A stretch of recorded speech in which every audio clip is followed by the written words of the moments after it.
Good morning students. Today we will study the topic of B.Ed first year, that is paper 1 childhood and growing up. आज हम इसके अंदर impact of stereotyping on development of children इसके बारे में पढ़ेंगे। जैसे कि मैंने आपको stereotyping के बारे में बताया था, that is called as रूढ़िवादिता, जिसको हम हिंदी में क्या बोल सकते हैं, रूढ़िवादिता। इसके अंदर क्या होता है कि जैसे जो हमने लोगों के प्रति अपनी धारणाएं, अपने विचार बना रखे होते हैं, उसको हम क्या बोलते हैं, स्टीरियोटाइपिंग बोलते हैं, रूढ़िवादिता बोलते हैं। इसके काफ़ी नेगेटिव इम्पैक्ट होते हैं सोसाइटी के अंदर बच्चों के ऊपर। तो हम उस चीज़ को आज स्टडी करेंगे कि बच्चों के ऊपर स्टीरियोटाइपिंग के क्या क्या प्रभाव हो सकते हैं, क्या क्या इम्पैक्ट हो सकते हैं।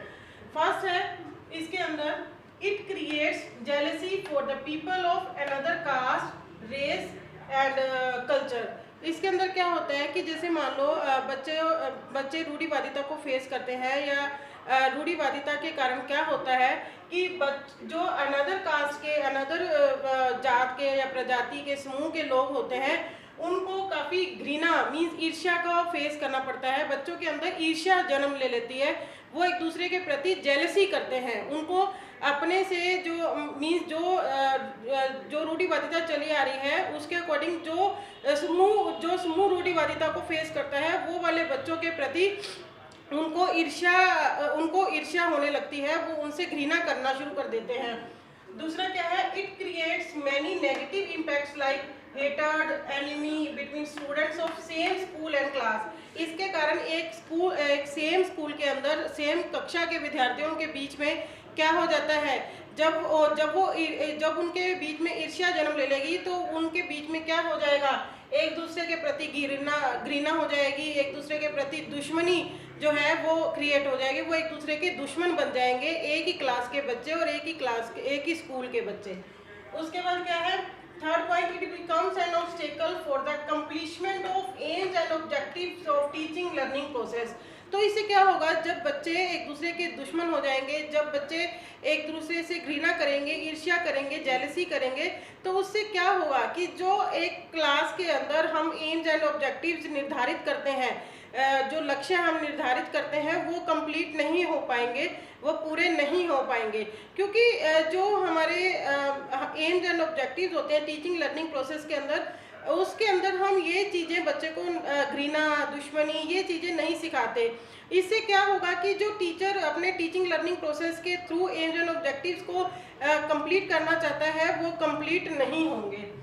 उसके बाद fourth, it poses limitations according to gender, caste और पर्सनैलिटी। इससे क्या होता है कि जो रूढ़िवादिता है वो जैसे कि मैंने आपको बताया था कि ये जेंडर के अकॉर्डिंग भी होती है स्टीरियोटाइपिंग, ये कास्ट और रिलीजन के अकॉर्डिंग भी होती है। तो इससे क्या होगा कि रूढ़िवादिता जो है मीन्स स्टीरियोटाइपिंग जो है, ये जो अलग लिंग संबंधी जो होते हैं, या अलग कास्ट के लोग होते हैं, या अलग पर्सनैलिटी के जो लोग होते हैं, उनके लिए एक लिमिटेशंस, एक बाध्यता उत्पन्न करती है।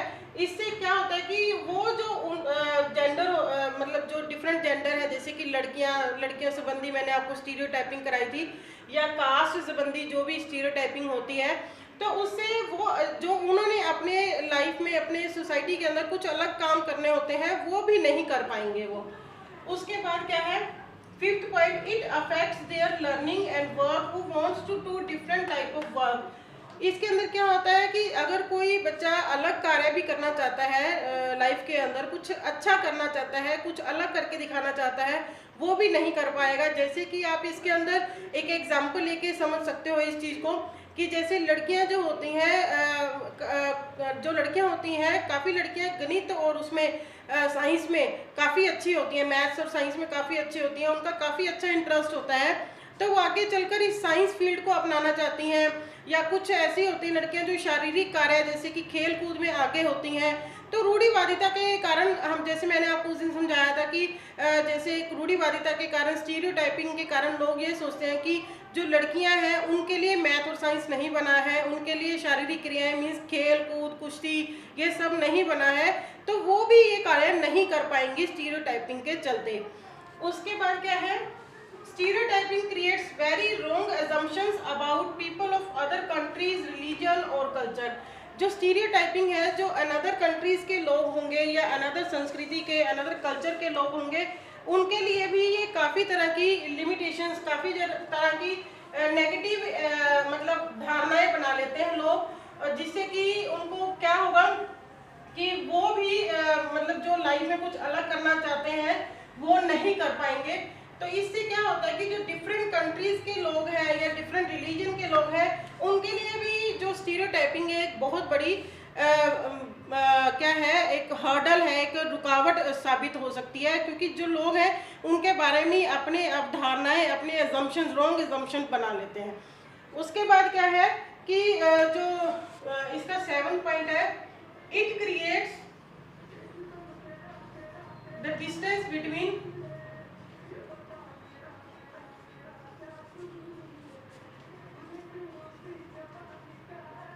between the people of same society or students of same class or school।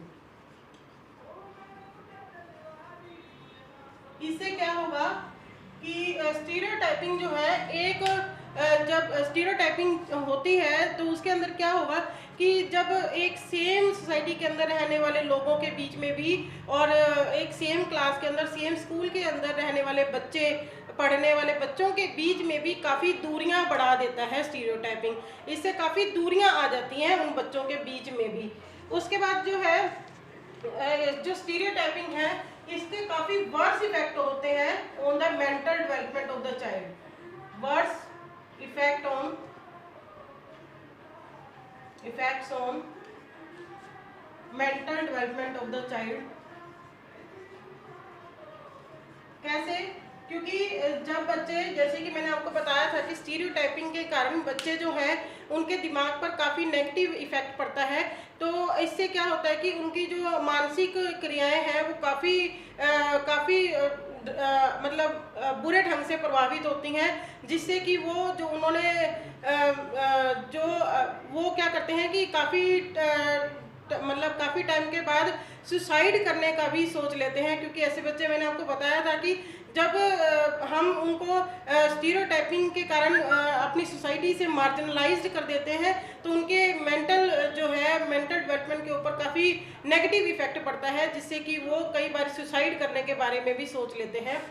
उसके बाद इट क्रिएट्स मार्जिनलाइजेशन ऑल्सो।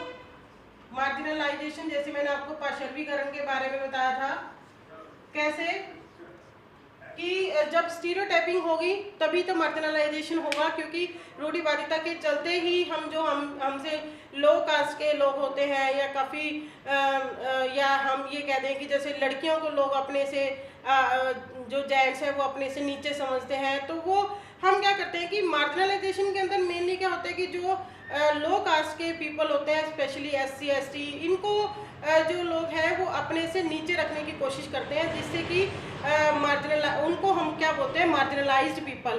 तो स्टीरियोटाइपिंग के चलते मार्जिनलाइजेशन को भी ये वो बढ़ा देती है, जिससे कि वो नेगेटिव इफेक्ट होता है बच्चों के मेंटल डेवलपमेंट के ऊपर, बच्चों की डेवलपमेंट के ऊपर नेगेटिव इफेक्ट होता है।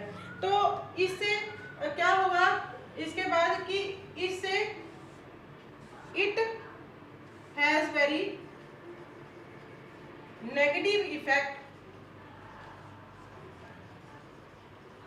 On child's performance level also. वो कैसे? क्योंकि जब बच्चा स्टीरियोटाइपिंग को फेस करेगा तो उसकी मेंटल डेवलपमेंट जो है उसके ऊपर काफ़ी नेगेटिव इफेक्ट होगा। तो उसके जो परफॉर्मेंस है, उसका जो निष्पत्ति स्तर होता है वो भी काफ़ी डाउन चला जाएगा, क्योंकि उसके मेंटल जो डेवलपमेंट है उसके ऊपर काफ़ी नेगेटिव इफेक्ट होगा। तो वो ऑलवेज उसी चीज़ को सोचता रहेगा, जिससे कि उसका जो परफॉर्मेंस लेवल है वो गिर जाएगा। इस तरह से जो स्टीरियोटाइपिंग है, इस चीज़ का बच्चों के ऊपर काफ़ी नेगेटिव इफेक्ट पड़ता है, उनकी मेंटल डेवलपमेंट के ऊपर काफ़ी नेगेटिव इफेक्ट पड़ता है, उनके बीच में जो है दुश्मनी है, जो घृणा है वो क्रिएट हो जाती है, वो एक दूसरे से दूर रहना शुरू कर देते हैं, मार्जिनलाइजेशन हो जाती है, बच्चों ने जो अपनी लाइफ में काम करना होता है, कुछ अलग करके दिखाना होता है, वो नहीं कर पाते। तो इस तरह से काफ़ी नेगेटिव इफेक्ट होते हैं चाइल्ड की डेवलपमेंट के ऊपर। आई होप आप लोगों को इम्पैक्ट जो है स्टीरियोटाइपिंग के काफ़ी अच्छे से समझ आ गए होंगे। नेक्स्ट जो भी होगा टॉपिक वो नेक्स्ट लेक्चर में कवर करेंगे इसका। Okay, thank you.